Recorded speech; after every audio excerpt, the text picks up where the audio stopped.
সবগুলো ভালো করে বন্ধুরা এই যে ছাড়িয়ে নিলাম। এবার হাত দিয়ে আমি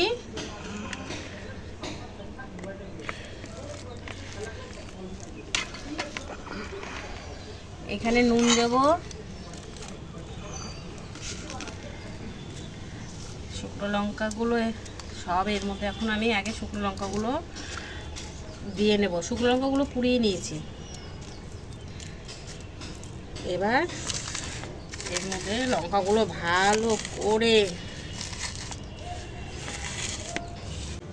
এই যে সর্ষের তেল দেব। এটা না দিলেই তো মানে কোনো মানেই নেই কদবেল মাখা। এরপর দেব মিষ্টি,